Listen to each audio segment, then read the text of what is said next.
Hello, everyone, and welcome to Context. This program is brought to you by the Idaho Humanities Council with funding from the National Endowment for the Humanities. The views expressed here today do not necessarily represent those of the IHC or the NEH. My name is Johanna Bringhurst, and joining us today is Rachel Stewart. Rachel is a PhD student at The Ohio State University, studying Victorian popular fiction and culture with expertise in the Gothic and monstrosity. She is interested in how popular fiction depicts the embodied supernatural in creatures such as the vampire and the culture surrounding the production and consumption of these texts. I'm so excited to have Rachel. Thank you for being here today to talk with us about vampire literature. Thank you so much for having me. This is truly so exciting. Everybody I get to tell, they're like, wow, you get to just ramble on about vampires on a podcast? That sounds like your dream. And it is. I'm so glad to hear it. We're going to have fun today. I know it. So will you start us off by explaining the origins of the vampire? Where did this idea originate? Right. So, I'm a literature scholar, so that's kind of where the most of my knowledge comes from. But the actual origin of the vampire proper is a folkloric creature that comes mostly from, again, as far as we know, who knows if there's records that have been lost and things of that nature. But as far as we know, and as far as we have records for, it seems to be a creature that comes out of Slavic folklore, Eastern Slavic folklore mostly. And actually during that time and during the records that we have, interestingly, the vampire was synonymous with the ghost. They were referred to as the same creature, or the vampire was almost this specified certain type of ghost in the way that they were both things that have come back from the dead wrong, and then the vampire kind of morphed into this specific type of wrong. And so that had been around for much longer before the actual literature kind of took it up. And then we have literature such as Samuel Taylor Coleridge's Christabel, which is a narrative poem that is not explicitly vampiric, but is often considered as a part of the vampire canon in terms of things that were proto-vampiric. But the first vampire actually proper that we have, at least scholars like to figure as like, okay, this is the point that we're at least going to agree on to start with, is technically aptly named The Vampire by John Polidori in 1819. And this is the first kind of classic image of the vampire that we picture, kind of like the suave, handsome, going around to parties, rich, looking for the young girl to feed off of. It's shocking how much the traditions of the vampire started with this text and stayed the same. Like, people will read it and think, oh, this is very similar to what I know. It has not actually changed all that much. And there's a little bit of drama around this poem, right? Because you might know, our audience might know that Dr. John Polidori, is that how you say Polidori, Yes. was an assistant to Lord Byron, I believe. Yes, he was Lord Byron's personal physician's assistant. And there's, as always with the romantics, there's a lot of drama, but specifically the drama with this is, well, it's kind of twofold, where the vampire itself, Lord, which his, I pronounce it Lord Rithvan, but it's spelled in a way that you'll find like a million different pronunciations of it. But the Okay. vampire within the vampire is supposedly based off of Lord Byron himself, in the worst of ways, not a complimentary portrait of Lord Byron, but the monstrous portrait of Lord Byron. But however, even more from that, when it was first published, when the vampire was actually first published, it was attributed to Lord Byron. So when it first came out, it was published by Lord Byron, even though it was actually by John Polidori. And so there was this whole battle of who actually wrote it. Was it actually then anonymized, and then it was Polidori, and then the scandal around all that. And then Byron claimed that it was plagiarized from him because he actually has a piece of vampire literature as well, but it's just a fragment. It was never finished, and it's called just The Fragment. We're dealing with very creative titles here. But his was just called The Fragment. So there was a lot of interpersonal drama and publishing drama as to who actually was responsible for this first piece. And this piece was published in 1819. And then Yes. we continued to see more literature evolving through the 19th century featuring vampires. Yes, yeah. So then this kind of jump starts off what we consider the vampire craze in the 19th century, which is my focus in terms of historical expertise. And I think in at least vampire history, there's kind of this jump that we go from of, okay, yeah, we agree that Polidori started this in, 1819, kind of the 1820s eras where it starts off. And then a lot of traditional vampire history that's not so specified. Maybe we'll stop on Carmilla if we're lucky, but even then, that's 1870. And then sometimes they just immediately jump to Bram Stoker's Dracula in 1897. However, there's such a wealth of vampire literature that was popular in between that.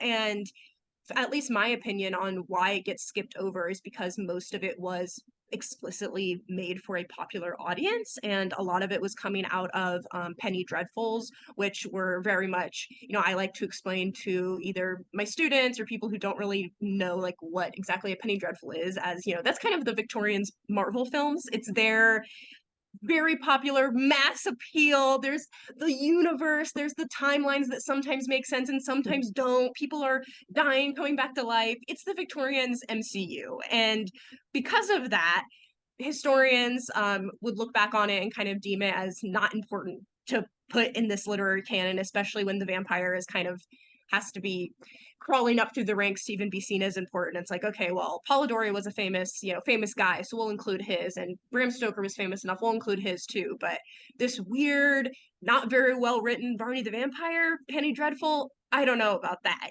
Even though it was so popular and arguably even more popular than a lot of these other texts that we know, but a lot of these texts get kind of flushed out the wayside, not really paid attention to because they either were popular or because they were written by women, which there's actually a lot of vampire literature pre-Dracula that is written by women and is explicitly being used to address situations such as domestic violence or Victorian laws towards women, and using kind of the figure as the monster, the figure of the monster and the vampire to navigate through those issues. But unsurprisingly, weren't reviewed very well by critics, getting the old song and dance of, oh, why are you writing about this, woman? This is not your place to be writing about this, and then kind of got forgotten throughout history. So a lot of my work, I love Dracula. I truly love Dracula, and I love Carmilla because, lesbian vampires, how can you not love them? But a lot of my work, I'm very invested in the recovery of these undersung vampiric texts throughout this time period before Dracula. That's so cool to hear that the vampire was a vehicle for feminists to really have a say on what a woman's life was like and the issues that she was dealing with. Unsurprisingly, maybe it was forgotten for some time. Mm-hmm. It's so wonderful to have scholars like you, Rachel, who are bringing that back to our attention and helping us to reconnect with those forgotten corners of literary history. So Yeah, will no, it you talk is. some more? Oh, sorry, Oh go no, ahead. I was just gonna say it's really, that's my biggest passion, is that recovery. I feel like I have to always have the disclaimer of, I do love Dracula. I've read it like 5 times. I love it so much, but I do want to do other things. Of course, yeah. Thank you for talking about that. Will you tell us more about Carmilla too? Because I'm not sure all of our listeners will know this as well. It was written by Joseph Sheridan Le Fanu in 1871. And why does this piece make a difference? Right. So this is Joseph Sheridan Le Fanu is an Irish author who wrote a bunch of supernatural things. He's very entertaining. If you're one of those people who knows Carmilla but maybe hasn't went beyond Carmilla, I'd highly recommend reading his Green Tea short story, which kind of goes off into a bunch of his other short stories, which are really great. But Carmilla is really interesting in that it has a lot of very explicit references to some of this proto-vampiric texts that we kind of were discussing earlier, very explicitly Christabel, which is, again, this poem, a romantic poem that is not explicitly vampiric, but when compared with Carmilla, Joseph Sheridan Le Fanu seems very connected with this figure of the female vampire and taking a lot of the idea of just kind of the female supernatural and almost the female predatory supernatural and putting this into Carmilla, which is both just an interesting text in and of itself because it is, as far as we know, the first explicitly queer lesbian vampire story. But in terms of the actual just content of the text, what I find interesting about it and what's kind of put it up for some scholarly debate is, I guess spoiler alert to how it ends. Carmilla, the a female lesbian vampire, does not survive at the end. She does get killed. And while this is very common for most vampire media at the time, most 19th century vampires do not survive at the end of their tale. That just unfortunately is most of their fate. So that's common. However, what's uncommon is that scholars are kind of divided on whether this tale is portraying Carmilla as a predator, pretty unsympathetically trying to be anti-feminist in this way of showing Carmilla as this predatory lesbian against Laura, the protagonist, who's this young, naive, innocent girl, and whether her staking and her being killed at the end is supposed to be this celebration of the patriarchy. We've won. We've went back to normality, which a lot of the times is a common argument that 19th century supernatural fiction is always looking towards vanquishing the supernatural at the end.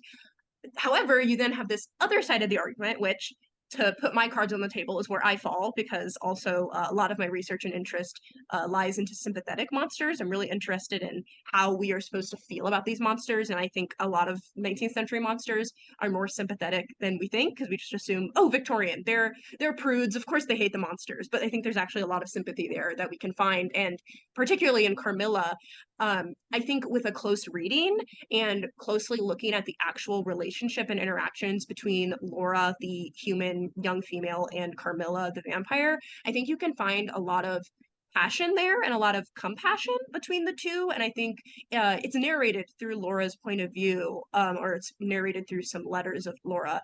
And she's very clearly in love with Carmilla, and it seems that Carmilla is as in love with her. Like, it seems like a very mutually in love situation. And through the background that we get on Carmilla and through some of just her origin story, which I won't just completely give away the plot, but she's not had it too easy before her vampire life. And a lot of that seems to be dealing with some forced heteronormativity. So I think that there is definitely a reading to be made there that we're supposed to sympathize with Carmilla. And while some of the characters might be happy that she's dead at the end, Laura isn't. And I think we as the reader are supposed to sympathize with Laura and understand that she has lost this great love and that there's more complexity to Carmilla than just evil vampire. And so that's how I've always read it, and that's why I find it to be really interesting and important on that other level, because I think it's a text that historically gets read as anti-feminist, which I also think Dracula gets historically read as anti-feminist for some similar reasons. But also, I think there's a lot of feminist reading to be done in Dracula. I'm really interested in the transgressive vampires. However you can shake that, I'm always kind of interested in looking in that other side of it. But I really like teaching Carmilla specifically in 2023 because I think students, not even scholars, but our students get that more, and they seem to pick up on that sympathy even easier than some scholars do. Like, they seem to read it and see, like, oh yeah, obviously, they're so excited about shipping Laura and Carmilla together and saying that they're such a cute couple and that they're so sad at the end. And it seems like they get that affect response more than some scholars do, which I find really interesting and why I kind of think it's a really cool time to be reteaching Carmilla. It seems like that's part of the joy and the fun too in reading vampire literature is there's so many layers of meaning across all of these centuries of literature. And with each new generation taking a fresh look, there's so much more that we can understand. I've always read about monsters from the point of view of this could be me. Is there a Mm-hmm. monster in me? Is there a darkness in me? And I love reading books like this with my kids and seeing how they approach things so differently and have a greater understanding of the complexity of heroes and villains, I think, than I was Right, taught when I yes. was a student. And you kind of naturally progressed to Dracula by Bram Stoker, which came out 25 years after Carmilla. And I think this is the piece that most of our listeners are familiar with and know the best. Why did Dracula make such a huge splash? Right. So interestingly, I'll take us just one step back from Dracula in and of itself, but we'll stay in the same year. One of the texts that I've done the most intimate research with, and this author I've done a lot of archival work on, is actually a book published in the same year, 1897. But the records are kind of sparse, but we do believe it was a couple months before Dracula. We have a book called The Blood of the Vampire by Florence Marryat. So again, this is the same year as Dracula, which goes on to be, like you said, the vampire text, where no matter what, no matter who I'm talking to, if I mention that I do vampires, they immediately go, okay, so what are your thoughts on Dracula? But we also have this text, Blood of the Vampire by Florence Marryat, that again is written by a woman. And I won't go on my whole ramble about her, which I could, but she is one of those Victorian authors that just did a million and one different things. She was also a very prolific opera singer, a dog breeder, like all this stuff. And she wrote this book, and it, even though it says, even in the title, it has the word vampire in it and even blood, which is what you would consider. I've done a lot of work on this text because it is a psychic vampire book, meaning that the vampire within the text, Harriet Brand, she does not suck blood. She sucks life energy out of her victims, and this is also not an uncommon thing in the 19th century. When I spoke earlier of there being a multitude of vampiric texts within the 19th century, many of them were psychic vampires. It was not uncommon to find that. Arthur Conan Doyle wrote a psychic vampire story called The Parasite. We have a lot of sensation novel authors, again, mostly women, writing short stories about psychic vampires.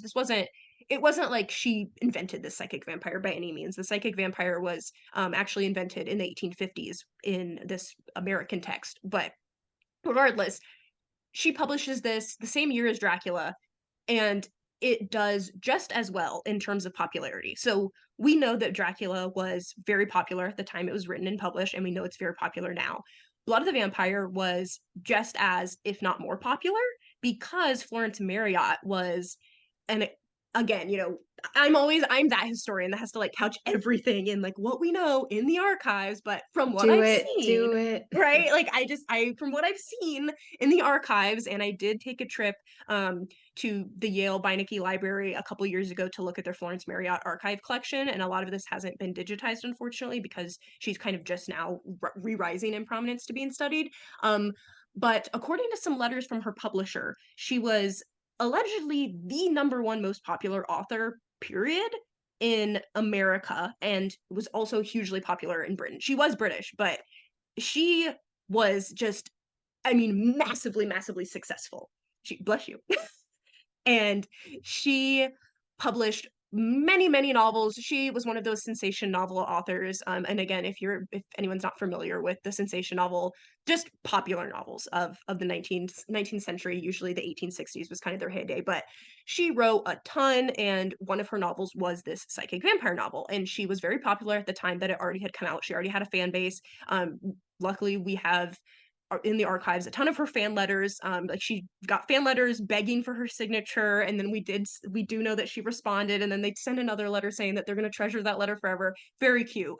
But she wrote this female psychic vampire, and it was hugely popular with her fans. However, the critics absolutely hated it. They for a number of reasons. Some of them hated it merely because it was a popular novel, and so they were saying it just wasn't well written, wasn't well done. Again, going back to some of these criticisms of women writing about these issues, the book deals very explicitly with marital violence and domestic abuse, and especially racial abuse and enslavement, because the protagonist of the story, Harriet Brandt, is biracial from Jamaica.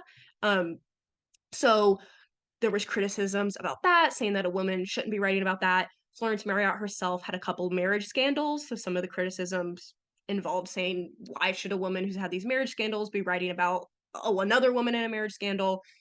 And so then because of that, because of her being a popular novelist, because of her being a woman writer, it really fell out of obscurity.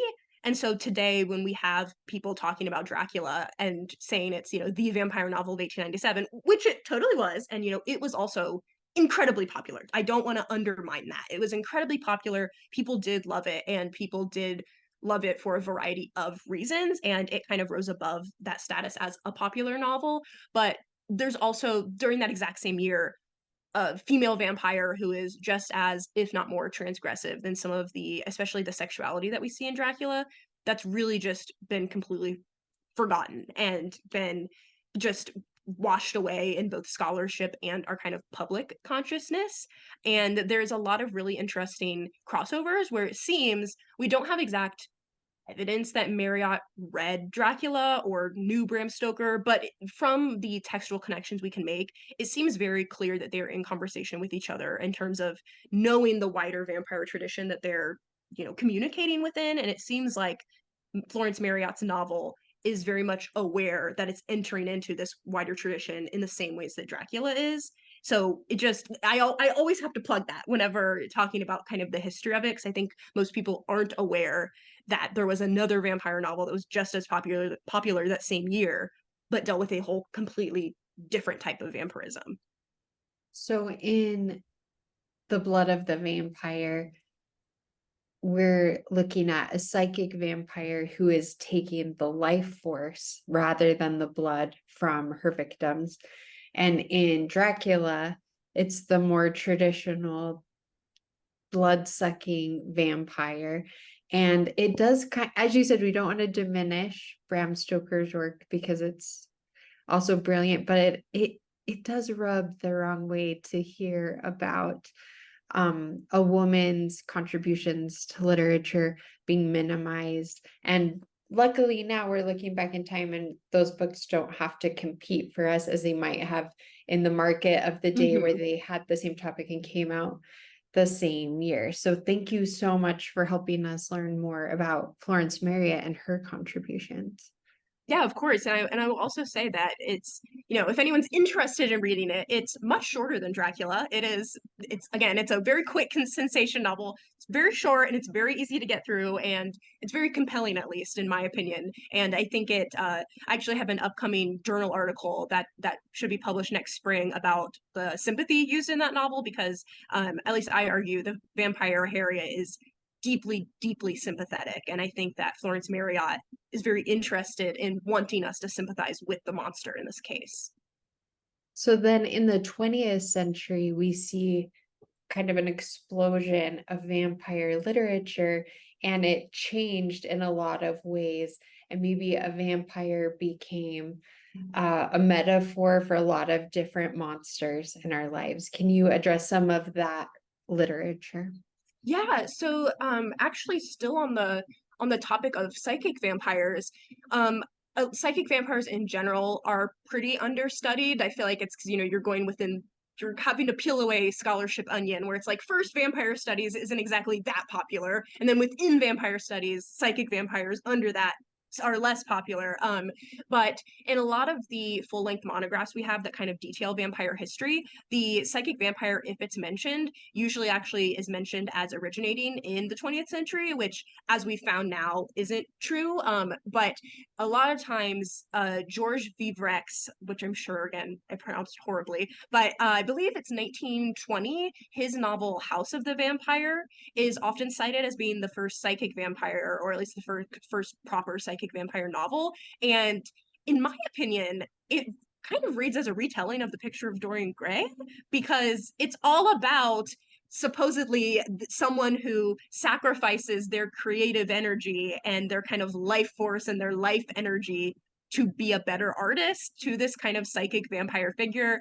So it's at least dealing with some very similar themes to Picture of Dorian Gray. But we'd have a lot of these kind of, I don't even know what exactly to call them. I don't know if it's again just because of my own bias of loving the 19th century vampire, but it seems that at least the first half of the 20th century, we get a lot of not unoriginal, because that feels not a charitable word to ascribe to them, but it seems like we have a lot of just maybe stagnation in the vampire tradition before the 1950s, where there's a lot of vampire literature coming out, but not a lot of it feels particularly new. It almost feels as if, which might make sense given modernism is kind of all about their kind of frustrations with Victorian literature and realism. And so maybe they're just trying to work through like, can we make the vampire modernist? I don't know. Is that something that we can do? But again, we have also this coming up alongside the rise of science fiction as a more popular form of media. So I've always at least read almost this explosion but diminishment of, like, there's a lot being published but not a lot of it has lasted in the cultural memory, and I think that may be due to the rise of pulp magazines at this time, and pulp magazines getting more involved in specifically science fiction and fantasy. So just in terms of popular genres, and again, at the end of the day, popular genres are much more dedicated to what makes money, and I think at that time what was making money was the rise in science fiction. And so I think that kind of compared to the vampire genre that wasn't like dying out, but again goes in waves, where there wasn't as much coming out in the vampire genre at that time that ends up lasting as something that feels new or important or significant. Certainly not like literature that came out after World War II in that latter half of the 20th Yes. century, for sure. I agree. So, some of the key texts that came up as I was doing some research to prepare for our conversation today was I Am Legend by Richard Matheson, which came out in 1953, which we've seen a lot of iterations of Mm-hmm. since. Salem's Lot by Stephen King in 1975. Truly terrifying. And then even Interview with the Vampire by Anne Rice in 1975. Just more and more iterations of the vampire. And like you said, the traditional vampire and the psychic vampire, and vampires being more sympathetic or more complicated than just Yes. the Dracula story. Can you Yes, speak to that? this is one of my favorite areas to come in as the, the old 19th centuryist to come in, because again, a lot of your just general vampire history will kind of cite this era, the post World War II era, as being the era of the sympathetic vampire. A lot of times owing to Anne Rice and Interview with the Vampire, claiming it as kind of the seminal sympathetic vampire text, which again, I don't want to diminish its impact, and it definitely was obviously very popular and very influential on the history of vampire fiction. However, I would disagree that it's where the sympathetic vampire starts, because again, like I said, we've got Blood of the Vampire, which I think, which again is that 1897 novel that I think is explicitly sympathetic, and even going further back to Varney the Vampire, which is that Penny Dreadful I mentioned, which started up in the 1840s and ran until 1854, and that was actually the first vampire text that we know of that was written in the first person, so it was written from the point of view of Varney, where he would say, I did this, I did that. And he is also very sympathetic, maybe not as well crafted of a sympathy, since again, it was the Penny Dreadfuls, which we still argue about who even wrote them. Sometimes he's in one country, sometimes he's in another. It's very, the quality is not the greatest, but we do have the point of view of Varney, and we do have him being very regretful for his actions. He feels very guilty. And again, by the end, spoiler alert, Varney actually does die by suicide because of his guilt for all of the things that he has wrought in the past 15 years. So we do have the sympathetic vampire before then. It just, for a variety of reasons, wasn't as well known. However, I do think that specifically the post World War II sympathetic vampire is its own breed of sympathetic vampire, because I think this is where we start to see the first almost,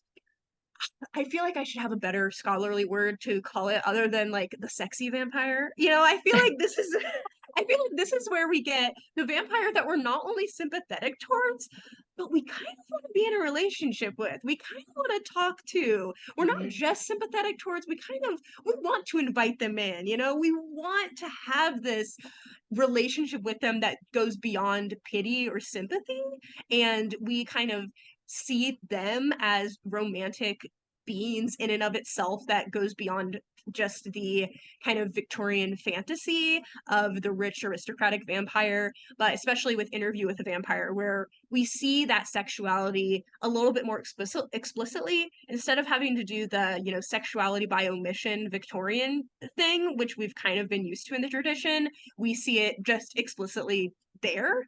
And you know, it it wasn't on your list because it probably doesn't come up in the most, best vampire books of the, 20th century. But we do, interestingly, in the 60s and 70s, also get a huge explosion in lesbian softcore porn that is specifically vampires. And like when I say explosion, I mean it is like that was the biggest subgenre of that. And there are these exploitation films that again aren't explicitly pornographic, but they are very pornographic. And they are explicitly dealing with these feminine seductresses that are vampiric. Often they live in this secluded tropical island that they're inviting people to, inviting their victims to, and there's this either very, depending on the region in which it was filmed, either just explicit nudity or a lot of innuendo. And so we've also got that going on in the undercurrent of the popular culture of the time too, which I think kind of just goes with that whole idea of like, oh, we're getting sexy with our vampires now, regardless of if you're consuming that media or not, which I just find very interesting. And there's a lot of different historical and cultural scholars that have different theories as to why, just in terms of different American shifting cultural landscapes and things like that. But I do think that Salem's Lot and Interview with the Vampire are kind of the two texts that a lot of people point to during that time to kind of show, okay, something has shifted. Not necessarily saying we've never seen it before, but this kind of seems to be the predominant mode going forward, where we expect to have some sort of sympathy for the vampire. It's very rare that past this point we have a vampire that we absolutely hate without any sort of sympathy, without any sort of understanding of why they're doing this, where they're coming from, what their psychology is. It's very rare that we don't get any of that moving forward. Right. Well, I fully support you using the word sexy because my next question for you is going to be, when did vampires get sexy? When did we start lusting after and falling in love with vampires? And it is interesting that, again, Salem's Lot by Stephen King and Interview with the Vampire by Anne Rice came out in the same year. A Right. male and a female author, very much harkening back to Frances Marryat and Yeah. yeah, and Bram Stoker. So that is an interesting echo in history. But it's so fascinating to hear that that was seen across different types of media at the same time period. And there is certainly no modern vampire fiction without that change, right? Because I feel like since 2000, since Twilight, it is mostly the lusting after vampire tradition that has taken root in modern vampire fiction. So I'm curious to hear some of the theories about why that switch happened specifically in the United States and what leads to today the fiction that we all kind of know and love. Right. So I think that's such an interesting question, and that's honestly where I kind of began my interest within vampire studies back in undergrad, trying to figure out, do I want to go to grad school? What do I want to do it for? I started with just the vampire, and I started just with, I have been obsessed with the vampire for as long as I can remember, and I liked 19th century, but that wasn't really on my radar. It was mostly, let's just start with the vampire and start from there, because I was unabashedly, unashamedly, that teenage girl that was just in love with Twilight, obsessed with it in every way possible, and then just consumed any vampire media that I could. I read all of the paranormal romances that involve vampires. I've truly, like, I would look and see, like, okay, if there's not a vampire in it, I don't want it. So from very early on, I had that obsession. And so now I've gotten to reflect on that and kind of return to those pieces and look at them from now the 26-year-old view of me and say, like, okay, I still enjoy them just as much, but what was that? Why was that there? Yeah. Why am I certainly not alone in this phenomena? And again, I don't know the exact answer. None of us do.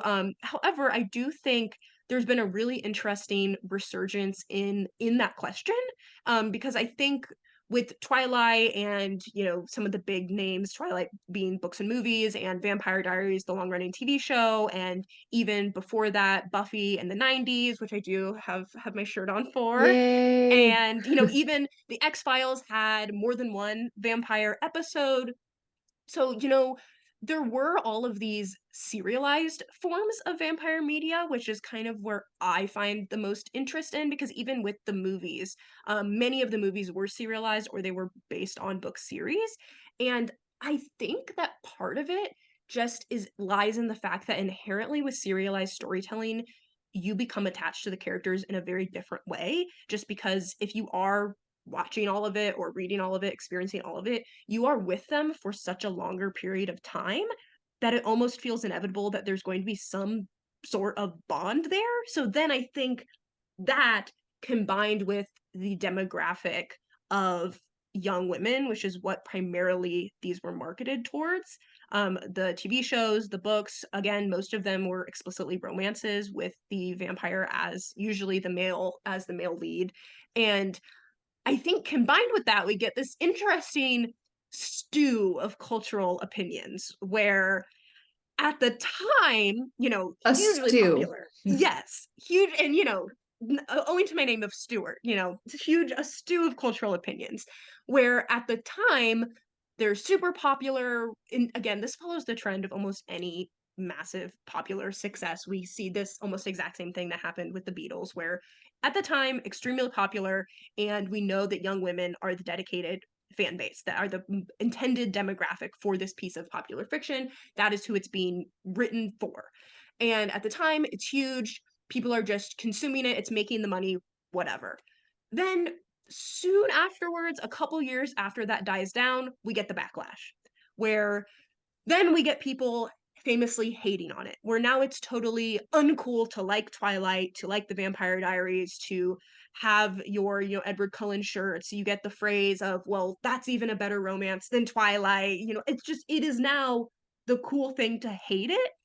And, then you become ashamed, or at least I definitely was like, "Oh, yeah, I was a Twilight fan. Like, I'm a reformed fan now, I'm not anymore." And you start learning about the different, like, anti-feminist takes on Twilight, where a lot of work has been done and a lot of conversation has been done to show that most of these romantic pairings with the vampires often lead into either outright abusive dynamics, abusive domestic violence dynamics, whether that's physical, emotional manipulation, just various power dynamics. A lot of the times, if it's an immortal vampire, you have like a 400-year-old man courting this 13-year-old, right? Like that It's doesn't, troubling. right. There's a lot of things that then start to come out that are criticized about these pieces on the kind of level of the values that are being instilled in the audience on one hand, which is very important and very relevant, and definitely I think is needed to be brought up and is a part of why I study popular culture, is because a lot of these things get overlooked simply because, oh, it's just popular culture. Like it's just that. There's of course we don't have to look at it.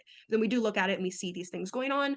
But then, perhaps even more troubling, we get the backlash that is very just misogynist filled with misogyny and fueled not in part because there are people looking at it and saying, oh, this is maybe perpetuating harmful dynamics, but looking at it and saying, well, young women like it, so therefore it must be cringe or embarrassing or not good inherently because things that young women like are not going to be good.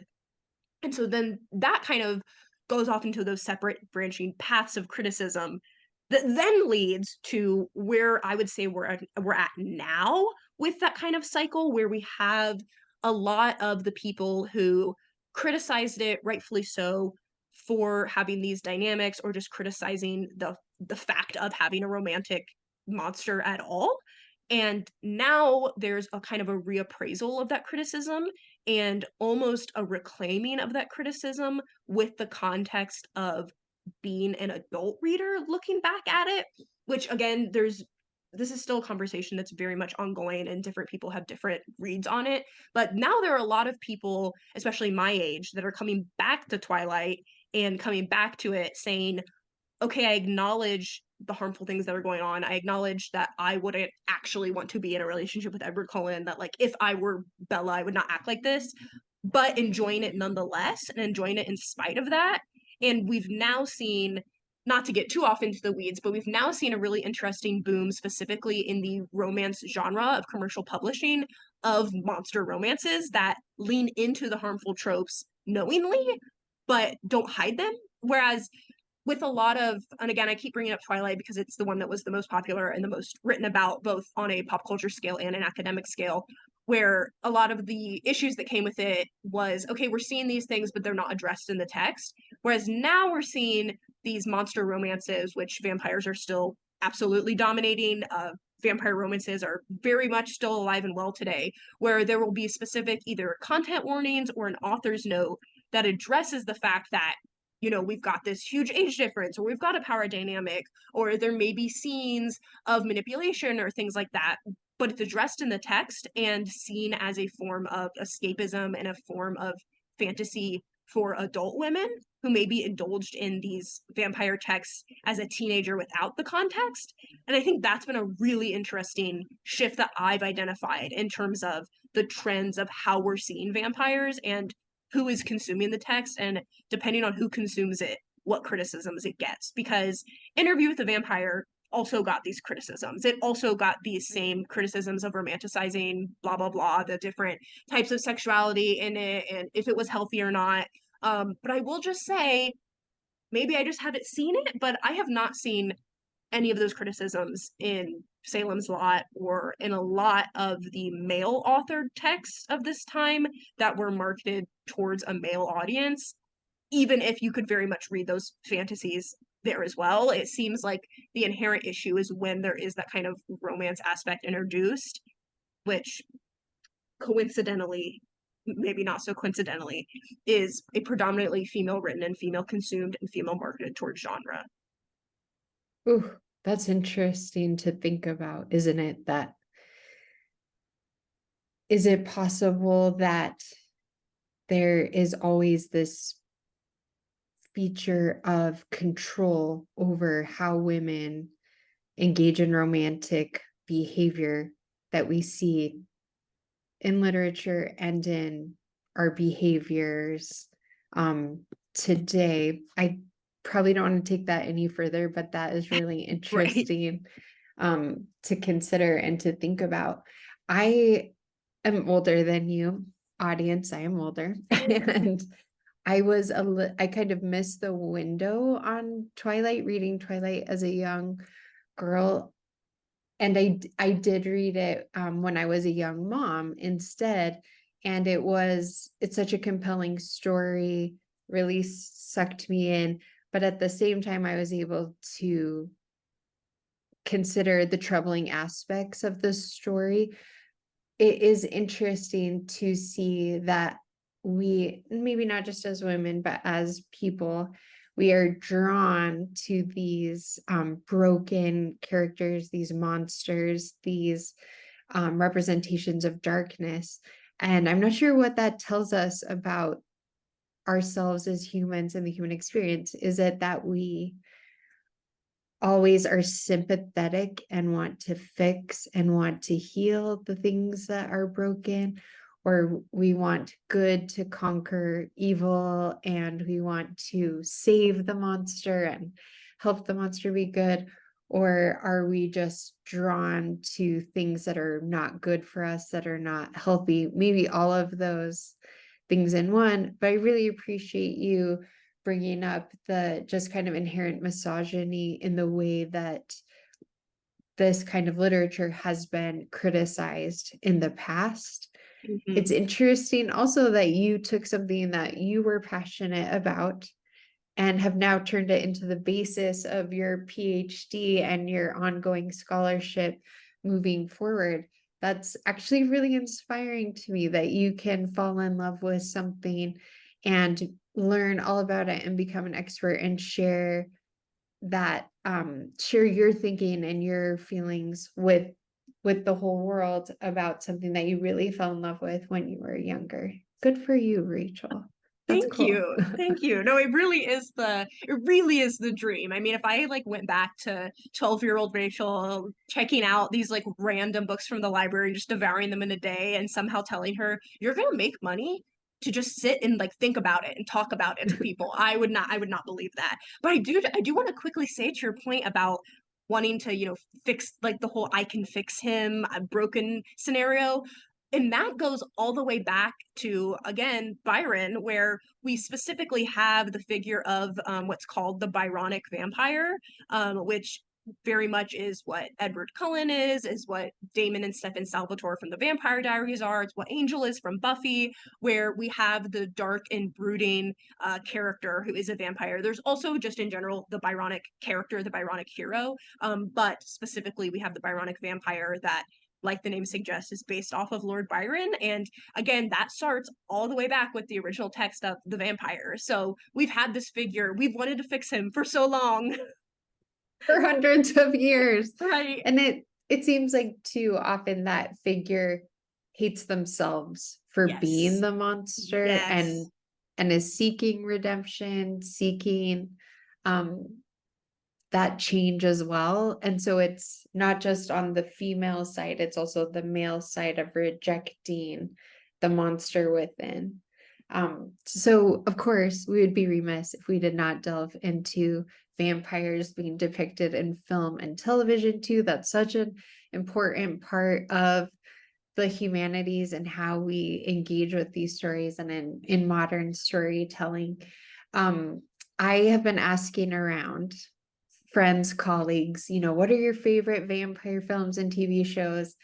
And I've detected a little snobbery around Mm-hmm. Nosferatu, the 1922 silent film, Yes. that it there are some like die-hard lovers of this film who say it is the best hands down ever portrayal of vampires. What would you say, Rachel? So I will admit I am a huge German expressionist film fan. It is my favorite area within film history and film scholarship. Which Nosferatu is a very important figure within German expressionist film. So I am also one of those huge fans. But I'm also willing to go against the huge fans and, think about it other ways. But I will say that I totally agree. It's a fantastic film. It's a hallmark film in both German Expressionism and just in vampire history. A lot of things that we associate with the vampire originated in this film. I think the one that surprises most people is the kind of rule of vampires burning in the sun and dying in the sun originated within this Nosferatu film. That was not in anything before 1922. So you're not going to find that in any of the like original 19th century texts that fully just came from here.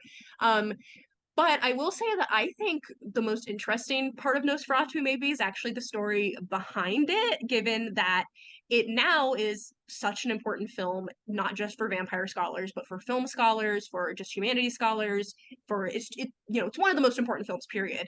And we almost lost it completely because it's called Nosferatu. It's not called Dracula, but I think most people know that it is supposed to be a film adaptation of Dracula. And the Stoker estate was not happy with its production in spite of the Stoker estate and not crediting and not being an official accredited adaptation. So there was a big legal battle, and most of the records, most of the tapes of Nosferatu got burned and were not refound until much, much later and were not recovered. And it was only then that we could piece it together. And even then, there's still debates over if we actually have the full film or not. So because of Dracula, our beloved text, we almost didn't get the now most beloved filmic version of the vampire. That's hilarious. That's irony for sure. Right? And it has definitely had a resurgence since, like you said, since it was rediscovered and Mm-hmm. reshown in movie theaters. It's now considered just an absolute gem in film history. And as you said, really pioneered a lot of ideas that we take for granted now about in vampires. I would say, looking back at vampires in film and TV, one of my all-time favorites, we were just talking about this before we hit record, is What We Do in the Shadows, this really comedic take on vampires. Why do we love this portrayal so much? I will also say that I think if I absolutely had to choose, it's definitely somewhere in like my top five or top three. I genuinely think it is the perfect balance of being such a good show entertainment wise on it's trying to be a comedy and it is absolutely hilarious, and I also think it is incredibly, incredibly smart. I mean, it is one of those shows where you can watch it even if you don't know anything about vampires, or if you only know, the very basics, you've maybe heard of Dracula and that's literally it, you'll still have a good time with it. But I can't help but just admire it, both the movie and the TV show. I absolutely love both.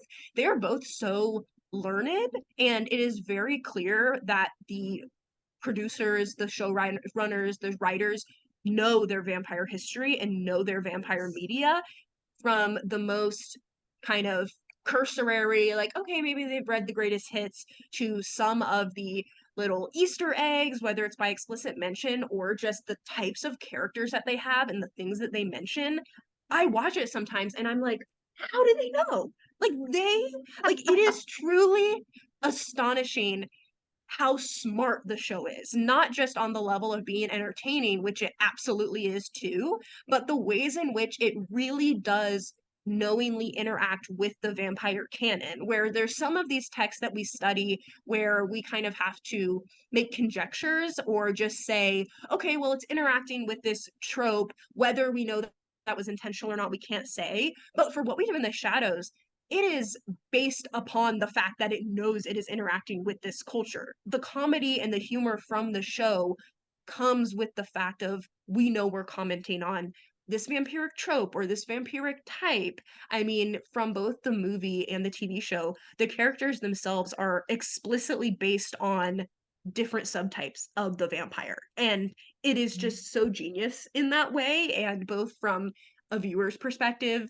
an academic perspective, and a teaching perspective, it is definitely one of my favorite things to teach in any vampire studies class, because the students just get so excited being like, oh my god, I that's a reference to a thing we read, and like they get it, and it is so exciting. And I truly like could not speak enough good things on it. And I think they also make explicit a lot of the things that we've taken for granted that weren't explicit. I think, again, a lot of things with sexuality where we've just kind of, it's almost the joke now that we all, oh, we know vampires are all gay. Like that's just like the joke of, you can't have a vampire without having to be a gay vampire. And even though that wasn't explicitly written in a lot of these texts, what we do in the shadows really leans on that and makes it part of the comedy, which is just so genius of them. They aren't trying to reinvent the wheel and try and think that they're better than what vampire media came before, but rather they're celebrating it and critiquing it with such joy to show the absurdity of it, because it is a monster and this is technically a creature of the horror genre. But like we talked about a little bit too, I'm not someone who studies horror because I want to be scared. That's not kind of what I'm there for. And so I think they're clued into that, and they're clued into the fact that yes, vampires are technically horror, but they are ridiculous. Like, if this was actually real, it would be not scary, but just ridiculous, and we're going to show that. And I just think it's so brilliant. Yeah, and I should say for our listeners that the first What We Do in the Shadows was a film in 2014, directed by our favorite Kiwis, Taika Waititi and Jermaine Clement. And now there is a television show as well that is on FX. FX and is kind of a mockumentary style show. So they continue with the absurdity of the real life of vampires living today. Another huge pop culture phenomenon was Buffy the Vampire Slayer. The film first came out in 1992 and features basically a homecoming queen who ends up having to save everyone by slaying vampires. And then famously, it became a really popular television show and just really a pop culture phenomenon. Everybody knows Buffy, everybody loves Buffy. What is it about this portrayal that was so exciting to audiences? So I think with Buffy particularly, it's just the fact that the basic setup of the show is that a blonde homecoming queen is the monster slayer. I mean, they're taking the fact of, they're taking the clear-cut portrait of who is usually the victim in vampire media. I mean, if we go back to Dracula and we have Lucy, who is this character who is this blonde, pretty young woman, and she kind of becomes the quintessential vampire victim throughout media history, and Buffy takes on the physical appearance of that vampire victim. However, in the actual storytelling, she is the one who's slaying the vampires. And I think it very much rings true in the Xena the Warrior Princess era way of feminism for the time, of taking these more masculine roles and or taking the feminine roles within genre that these characters would have and flipping them on their head, which I think can be both reductive in some areas and productive in others. But Buffy, I think it was particularly successful with, because you both got the satisfaction from seeing Buffy kick ass and seeing her in her very stylish outfits, going through the cemeteries and just slaying whatever creature comes her way. But you also got the complicated portrayal of a high school young woman. You saw her going through by night slaying vampires and by day having an exam or dealing with her first relationship and growing friendships and just dealing with being a high school woman and dealing with her femininity while also having this whole other side to her. And I think it was the fact that the show acknowledges both of those sides that made it so long lasting, so that even when we watch it today in 2023 and we can think, okay, there's been so many, female action stars since then, not none of them, but not a lot of them get that same complexity given to them that Buffy does. And so I think when she does end up having relationships with a vampire, it reads very differently than Bella in Twilight or Elena in the Vampire Diaries, where we're dealing with a human vampire relationship. And like we talked about earlier, some of those power dynamics that come with it. The power dynamic here is much different when the human is also the one with the agency to kill this person. Absolutely. And we see a similar flip in the Underworld film series. Mm-hmm. The first came out in 2003, starring Kate Beckinsale as a vampire who is a warrior in a war between werewolves, who are called lycans, and vampires. And she is the rescuer and savior of a male human who has, for no reason we can identify, become involved in this war. And so she is the vampire who's kicking butt and Mm-hmm. saving a male human. So that power dynamic changes as well. And this was a hugely popular series and has kind of become a cult classic since. Yeah, and I will also recommend a book that came out. It just recently got republished because the author found a new publisher, but I think it was originally published in 2014-ish. But it's called Certain Dark Things by Sylvia Moreno Garcia, and it also follows that similar setup where there is a romantic relationship at the center of the story between a human and a vampire, but the vampire is a woman, is this female vampire that obviously has more power. The male love interest is just kind of, for better or worse, a nerd. He's just kind of excited about vampires and thinks they're cool and collects comics, and she is like the actual vampire. So we have that dynamic continuing throughout the history of kind of turning that on its head and seeing how that power dynamic changes the relationship. It's interesting to look at film portrayals of the classics that we talked about. Francis Ford Coppola's 1992 film called Bram Stoker's Dracula is generally acknowledged to be the best Mm-hmm. portrayal of his Dracula. And then Interview with the Vampire, Anne Rice's classic, came out in the 90s, starring Brad Pitt and Tom Cruise, who were just newly famous at that time. Do you have any favorites of the classics that we've discussed that were portrayed in film or television? Oh, I'm the worst. The worst thing is that I've seen so many of them that I'm like, okay, you want my favorite 20? That would work. Um, but I do think if I really had to choose, and I think this just again goes with the nature of when you're with a serialized story, you get so much more attached. I don't think I have a favorite classic film, but I do think, given the nature of my shirt, I think Buffy has to be my favorite. I guess I'd say it's my favorite pre me watching it as it was airing vampire media, Yeah, like thing that yeah. I watched later that I didn't necessarily grow up watching and loving. I do think Buffy just has that special lasting power for me. And again, I love Nosferatu, and I will have to join the choruses on that one and saying that if I like had to choose a film that would be like the one, I think that would be my one. But I also am a big fan of Werner Herzog's readaptation of Nosferatu.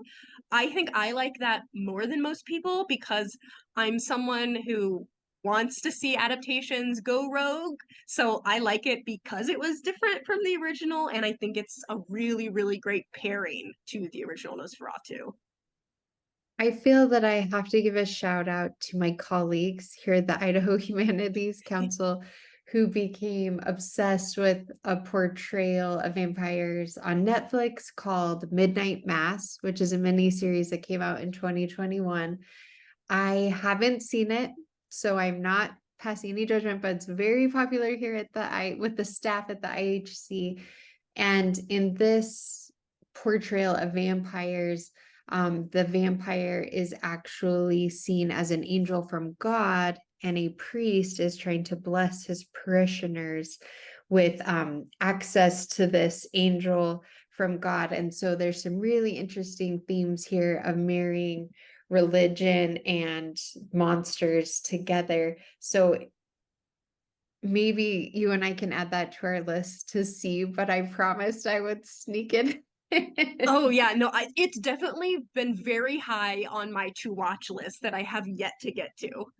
Yeah, it was created and directed by Mike Flanagan, who people know from his slasher film Hush. He's really doing some cool things with monsters on And I film. am a So huge we'll fan of him. So I think okay, it'll good. I'm already going in thinking it'll be great. It'll be great.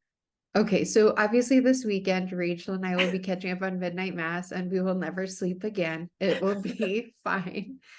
We kind of want to wrap things up today with talking about the coolness factor of vampires. Rachel, you were saying when you were, a tween, early teen, vampires were so cool, right? True Blood, The Vampire Diaries, Buffy and Angel, and all of those things were so popular in contemporary media.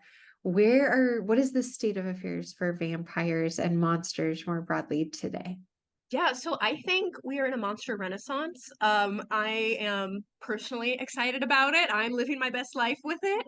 But we are getting, I mean, for one, we're getting another readaptation where we have the Interview with a Vampire Now television show that has gotten very rave reviews, both critically and just popularity wise, which I think has really set off another new wave of vampire media. We've got the most recent film.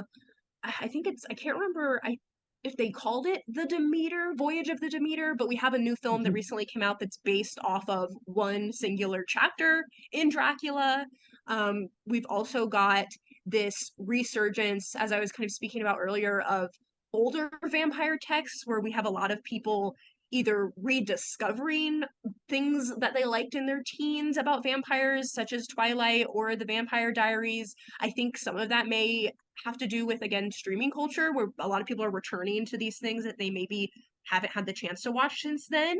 And with social media platforms like TikTok, where we're now getting this new generation of fans, where a lot of people are maybe watching the Vampire Diaries for the first time, but they're watching it with other people of the same age who are also watching it for the first time. So they're kind of reviving the fandom in that way, which has been really interesting as being kind of the intermediary where I did watch it when it was airing, but I also am joining in it on the rewatch. Um, so that's been really cool. And then with even in literature, specifically within popular literature, because I'm really interested in following popular genre trends. Within the past 3 years, I would say, horror in general only just then became an actual marketable genre in terms of us seeing actual sub imprints specifically dedicated to horror and not just being kind of shoved into sci-fi fantasy. And then within that, within the past, I would say year to year and a half, we've then had a resurgence of the vampire in general within literature. A lot of new vampire literature has been being published, but again, because everything is a cycle for better or worse, we're seeing a resurgence in young adult vampire literature again with these romances of vampires. And a lot of them I haven't personally read, that are still coming out, but I've kind of been keeping track of them and just seeing them pop up, which has been really interesting to see. Like, okay, is this the second generation then of the vampire teens? Well, as the official representative of soccer moms in this discussion, I have to say for myself, I'm always interested in whatever gets kids to fall in love with reading or Mm-hmm. whatever keeps teenagers reading, right? That's such an important part of life is to keep learning and keep exposing yourself to new ideas that you are not familiar with. So, whatever it is that floats your boat and gets you reading, I'm a fan of it. And I'm such a fan of yours, Rachel, the vampire scholar. It's Oh, so great to thank talk to you you. today. You've given us so many um, ideas for things to watch and read and think about during the spooky season this year, and maybe even just to consider monsters in a new light and vampires differently, and the things that we love reading that maybe felt like a guilty pleasure when we were young, that's still such a part of how we connect with this human experience. Stories of being human is reckoning with those monsters, right? Yes, absolutely. Awesome. Well, thank you for your time today. It's been a pleasure to talk to you. Thank you so much for having me. It's been great.